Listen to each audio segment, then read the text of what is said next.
Spring means longer days, warmer weather, and more time spent outdoors. And for pet owners, it also means being on high alert for mosquitoes, which are a nuisance to us but can transfer heartworm disease to our pets. That's right. And in honor of Heartworm Awareness Month, I got some advice from Dr. Andrea Sanchez on how to protect our pets. Take a look. So heartworm disease is a very serious and potentially fatal disease for dogs and cats.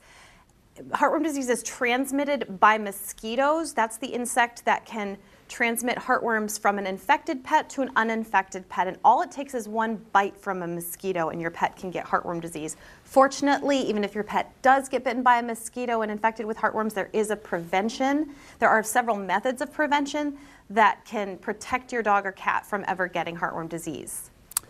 All right, and make the connection for us here. How could last year's severe weather have an effect on this year's heartworm kind of infestation? Right. It's a good question because the reality is that heartworm is in all 50 states and it's a risk all year round. But in certain parts of the country, particularly the southeastern United States, heartworm disease is more common. And especially during hurricane season, your vet may be kind of on high alert. And that's because mosquitoes need standing water to breed, and where there are mosquitoes, there is heartworm disease. Particularly after a tropical storm or flood or hurricane, there may be more standing water and mosquitoes have more of an opportunity to reproduce. So we think that that's the link between the southeastern United States and hurricane season and heartworm disease being more common in those areas. So this time of year, especially your vet may be advocating for heartworm testing in your dog. All right, well, for anybody out there who, with their pets and stuff, what kind of signs and symptoms should they be looking for?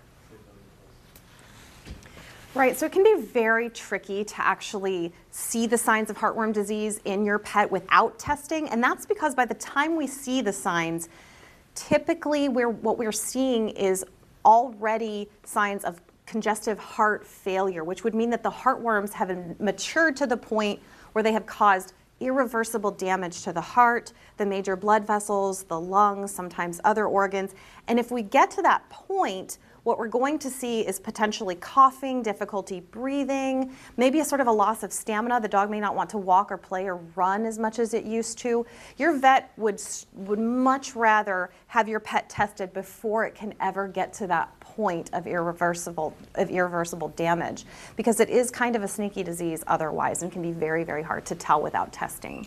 All right, well, let's go back a step or so and let's go with prevention. Let's talk about some of the things we can all do to prevent this. Absolutely.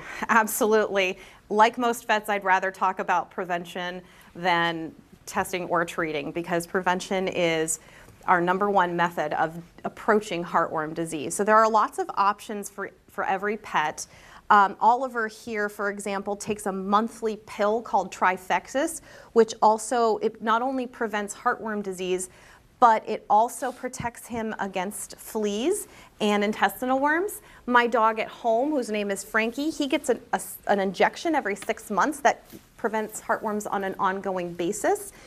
Cats can also use something called Revolution topically every month, which protects the cats from heartworm disease.